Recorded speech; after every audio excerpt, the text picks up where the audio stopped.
Maya Angelou wrote, bringing the gifts that my ancestors gave, I am the dream and the hope of the slave.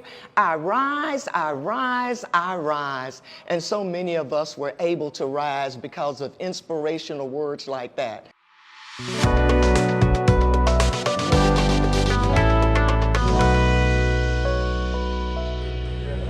Good afternoon. Good afternoon. It is so good to see all of you and to see again people we haven't seen since weddings and births and early childhood and foot homes around the corner and University of Tennessee, Knoxville and First Baptist Church, Lauderdale and Booker T. Washington High School.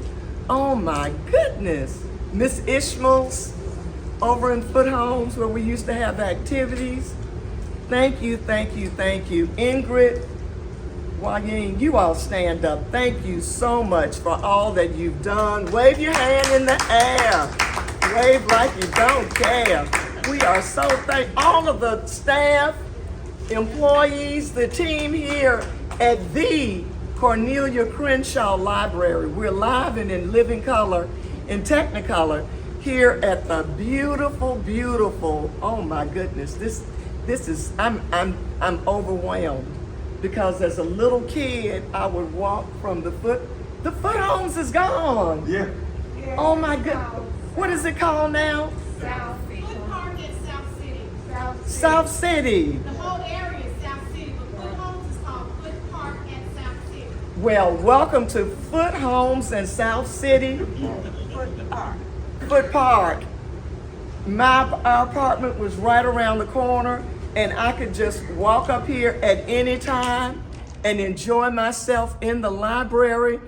Look at all these books. I wonder how many I read, but I do remember reading many, many biographies. I loved biographies of Booker T. Washington and Abraham Lincoln, because I felt like if Abraham Lincoln could walk all those miles, remember back when we were in segregated schools, there was no busing, and we walked to school during the snow, the rain. We had galoshes, we had rain boots, we had umbrellas. There were no snow days. We had a wonderful, wonderful time.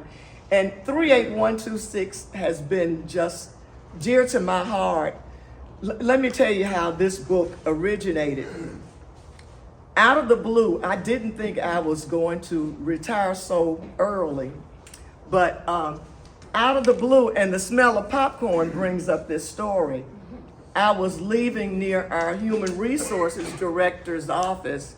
I was working at Rockingham County government, and that's where we popped all of our popcorn. And she loved popcorn that was burnt.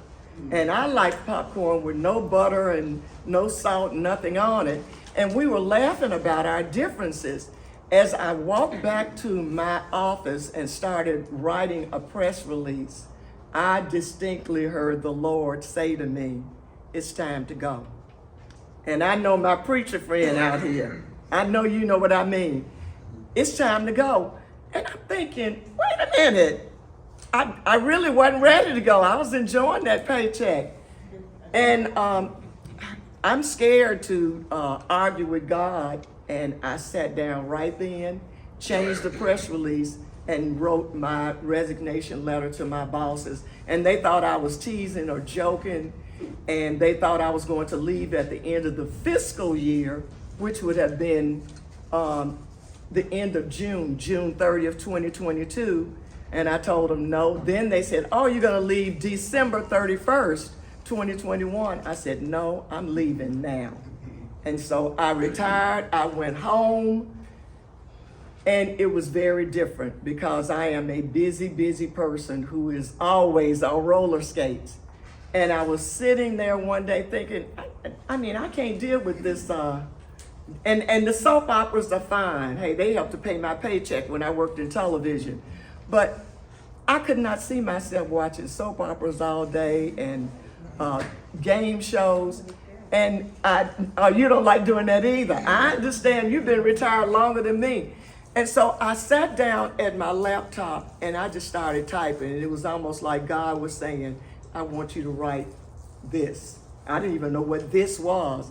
And I kept writing and writing, and I had some other things I had written earlier, and it came to my mind, 38126, King's Kids. And this last part of the book, Nobody Said We Were Poor, has resonated no matter where I live, where I go. When you meet people at workshops and seminars and you start talking about back in the day and our back in the day food, when we could afford oxtails. And now oxtail, a little bitty package of oxtails, $25. And don't you remember when we could buy oxtails and all these delicacies with hardly any money? But things have changed so much. I don't know how many of you all remember riding the buses. Well, really, we walked almost everywhere because we didn't have enough money to ride a lot of buses. But we walked everywhere, the number 2 walker. And when we rode the bus, no, number 2 walker was me and Dear walking down. We walked from here to Beale Street every day to my uncle's office because we didn't have daycare. My mama was working, you all remember Goldsmiths? My mom worked at Goldsmiths, but she worked in the Cavalier. It was a restaurant. Now, how many of you all were able to go to the Cavalier? See what I'm saying? And if we got on the bus to go to my grandmother's parents' house, which was behind Lemoyne College, we would ride the number 4 walker. It's still the number 4 walker. And y'all know me, I was really vivacious and bubbly.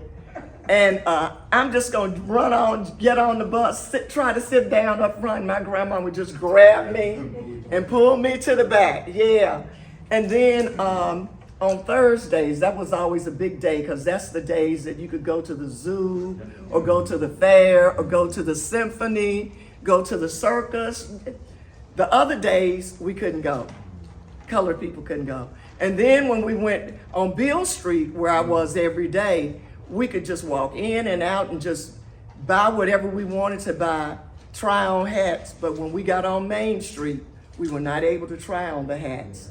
And of course, the water fountains, they were marked white and colored. And I wrote in the book, I thought colored meant Kool-Aid. I didn't know, but I could read. Life was very different, very, very different.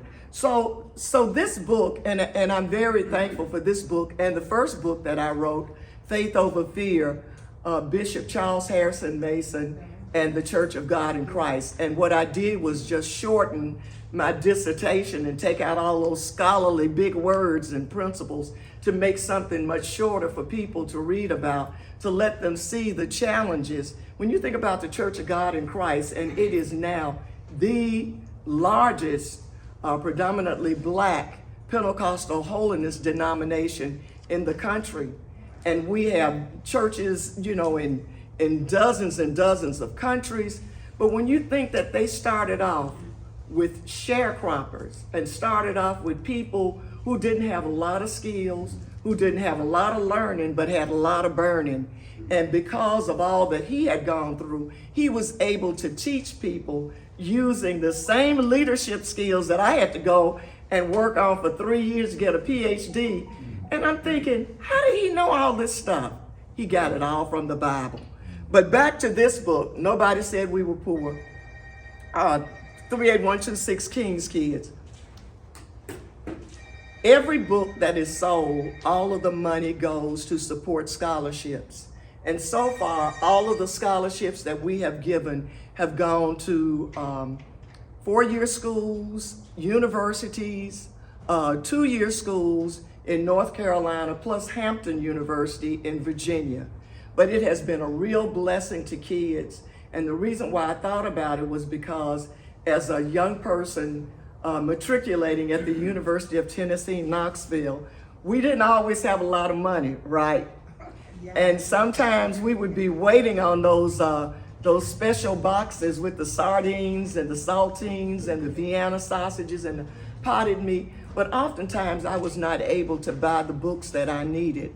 And it was only by the grace of God or by other students who needed to sell their books so they could do something else, that I was able to get my books. So primarily, that's what we're using these books sales to help students so they can do what they need to do in their colleges and universities. Good evening, everybody. I'm Rhonda White, Rhonda Jones White. And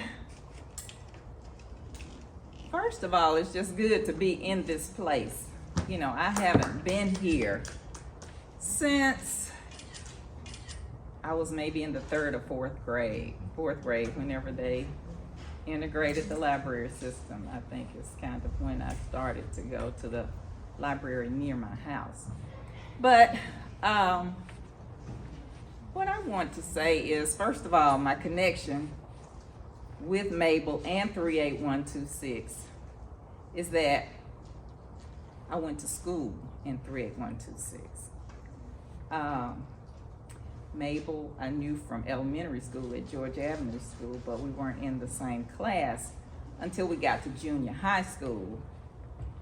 And then we took every class together, except she went to music, vocal music, and I went to band. So I got to know her very well, and it just kind of stands to reason that she would write books, because she was a talker. She talked all the time. But I loved Mable then, and I love her now. And I think 38126 just really has a special place in my heart. I went to school in this area for 5 years, and I got to know all of my friends who lived in the 4 housing projects and then the surrounding areas as well. And I just found them to be exceptional people. It was a very rich experience, and it was kind of hard for me not to talk about it even when I left and went to another school in high school. But I think about my experiences at Porter Junior High School, where there were maybe over 3,000 students. Yeah, there were, because we had 30 or more grade sections in every grade. So Over 30 children in our in class. every class, right? So it was a situation where you couldn't walk to the right side of the hall.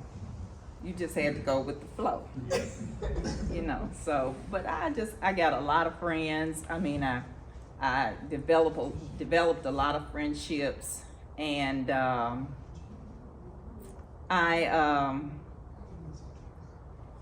some of you know Joseph, know how I really didn't want to leave. You know, I was kind of put in a position where I had to leave because I had planned to go to Booker T. Washington. And it really hurt when I had to go to a different school. And all my friends from BTW called to say, "Where were you today?" You know, they called your name in my class. So it's just been a life, I guess, a situation that affected my life from that point to this time. And I have kind of returned to 38126 because I now attend church at First Baptist Lauderdale, which is also in 38126. But what I like to say, Mable, is your book has really kind of spurred some conversation amongst people who don't live or weren't raised in 38126. You know, but those people relate to the experiences, had similar experiences, and my book club was reading Kathy's book, and we said that our next book is going to be your book. So I just want to thank you for putting it all down, and we look forward to inviting you to our book club meeting on Zoom. I'm ready. Okay, all right. Thank you. Hello, everyone. My name is Joseph Nelson, and I got my beginnings at 644 Mississippi Boulevard, apartment E, back in the day when they used to have alphabets in the projects. My father actually lived in the projects before he met my mother, who was also living in. Matter of fact, my father was the first president of the first tenant association in the Foot Homes, where he met my mother, who was the secretary of the first tenant association. So my life has been involved in this area. I went to Foot Homes kindergarten, Ms. Ishmael, from there to what was Porter Elementary, and then Georgia, and back to Porter Junior High and Booker T. Washington. Porter Junior High, I met my first girlfriend's name was Rhonda, but we're not gonna get into that. We're not gonna get into that. But that was my first love, let me say, not just my first. But anyway, now but I have been just involved in this neighborhood. I actually moved away several times. I was living in Nashville at the time, and I saw someone told me about a program that the National Endowment for the Arts gave a grant to this area, and it was called the Foot and Claiborne Homes Initiative. And I struggled with that because I was doing well. I was working at a couple of colleges in Nashville, and I just felt obligated. I said, I got to at least try to come back to this neighborhood and give something back. Plus, I feel like somebody else who's not connected to this neighborhood might mess it up. You know what I mean? So I came back and I worked in this neighborhood from, I guess, 95 all the way up to my work with the Memphis Symphony. Actually had a program over in this neighborhood, 2012. But I love this neighborhood. I've always been involved. Even when I lived out of town, I had to come back through and just drive through the neighborhood to kind of get the vibe of what was going on, whatever weekend I came through. But I love this neighborhood, and it is so rich, especially in the arts. People who have come out of here who had nothing, but have gone on to become world-class musicians and known all over the world. And I'm just glad to be a part of it, really. It gives me, just makes me feel good, if nothing else, that I'm a part of this greatness out of this neighborhood. Well, listen, I'm trying to represent my zip code, 38126. I'm Gaynell Hill Hendricks. I currently live in Birmingham, Alabama. What are these AKAs doing? And I'm one of those too. And as my mother used to tell me, bloom where you're planted. So I am in my third term as the first African American to run for office and win Jefferson County Tax Assessor, which is the largest county in the state of Red, Alabama.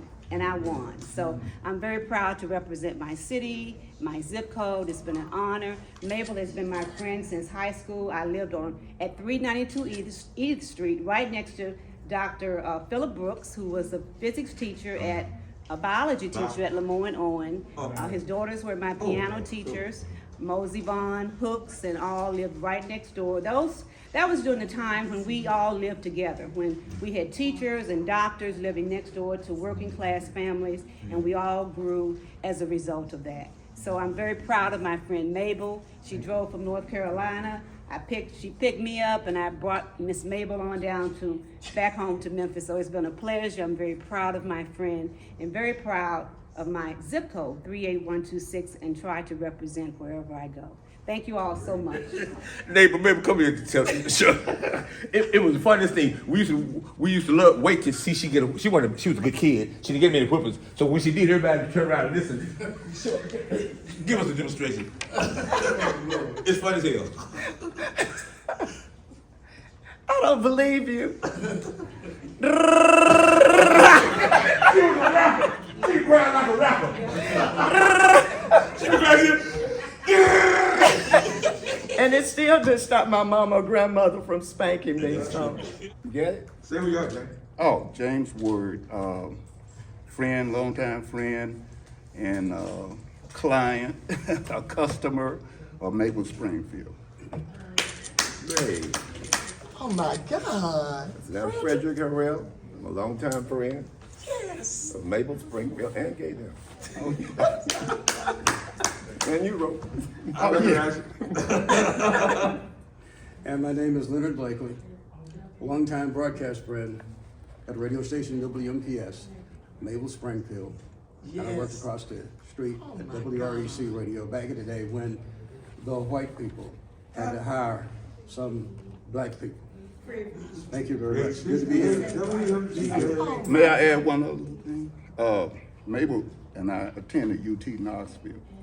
And it's like, it was less than 40 black students going there at the time. So we got to be very close to everybody. But I always remembered we helped each other. I helped her to get a job at WJBE, I believe, James Brown radio station. She allowed me to do the PR work. And when she came to Memphis, I believe it was 56 WHBQ, you about the second black young lady that Early days, pioneers. was in a position of the PR director. She left there, went to WDIA. She called WRBR. now WDIA. WRVR was later. But Okay. Okay. okay, but anyway, it was an exciting adventure, and still is. This has been a tremendous experience for me. Precious memories, how they linger. Our memories are our testimony.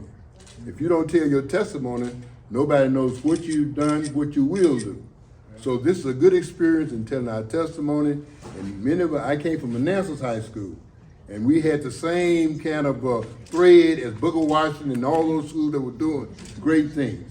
We came in, we did what our parents asked us to do. We knew the dog on the street, we knew the drunk man, we knew everybody and what they did and what they would do. And we were a community. We worked together and we waved at each other and all the things that were necessary to grow our community. We did that. And as I see all of you are doing the things now that's going to add value to yourself and to your community. As you talk and as you do, you add value to those around you. And as a result, they become better. So I'm thankful that the Lord has allowed me to add value and you to add value, that we can all be a good community working for the betterment of our city, our nation, and working for the kingdom of God. My name is Brenda Rutledge, and I was in 38106 over there on Miller and Essex. There were several people who lived over there at the time. They were teachers, there were doctors, and what have you, so we didn't, like we say, that we had the love. The love was the riches that we had as children. And there were 8 of us, and all of us were musicians. And so after leaving from Lincoln Junior High, I went to Southside High School, where I became a musician. And I play trombone and still play trombone today. I have had the opportunity and been blessed to play with prominent artists, Gladys Knight and Pips, Temptations, Four Tops, Lou Rose. I can go on and on. God has blessed me. And I also taught advanced middle school. I left, get off the road with Johnny Taylor. And, and I just said, well, this is enough for me. I was one of the boys to him, and I said, well, do I look like a boy? And so, of course, the way I was dressed, he couldn't deny that. But I eventually said that this is enough, so I'm going to try something different. And I decided to go back to school. I went to Memphis State at the time. And then I left and went back, and I played in OIC band with Fred Ford, Calvin Newborn, and I can go on, and several, Ben Cawley with the Barcades, original Barcades, and I have a picture of them. I'm on the picture, I'm the only woman on the picture with them. And they were just beautiful people, and and Donna Brown, who is one of the most prevalent and one of the most prominent jazz artists in the world as we speak. He went to Longview, then he went to Southside, and it just gift. At that time, we just had gifted people around us. Everybody was gifted, and so you can do nothing. You know, I mean, it was contagious, and everybody ended up being just gifted, be able to do something constructive. So after I left from there, I went to the University of Memphis after I left OIC. It was under the CEDAR program, where we taught children how to play instruments. We left from after that. I went back and eventually went to University of Memphis, and where I decided to pursue a degree after I left Johnny Taylor. And I also was on the road with Little Milton for a couple of years as well. And so after that, I ended up leaving there and taught advanced middle school in 2002 for 2 years. Then left from there, and we were surplus, and all the teachers were surplus, and Vance was on the blacklist. And we worked very diligently, and eventually we got off the list, and that was too late. By the time that he surplus all the teachers, Vance had gotten off the blacklist. So it was a little too late. So there were other people that came in behind us, but I was surplus to Westside High School, and I was there for a year. And afterwards, I left from there and ended up, I said, well, so much for this. And I became a bus driver, a school bus driver for 10 years, And so after 10 years of bus driving, then I did other venues. I continued to play. And to make a long story short, here I am now as the crossing guard, which I was, ironically, I'm not going to say ironically, but as a child, I was a safety patrol girl back then in the day. They called it safety patrol girls. And it's ironic that I'm here doing it again. So, I love children, and I've seen some of my students from Vance, who has flourished, in pharmacy in different areas. And they know me before I know them. They have grown, So as of this day, I am still playing, and I played with Aretha Franklin when she was last here at the casino. Did anybody go?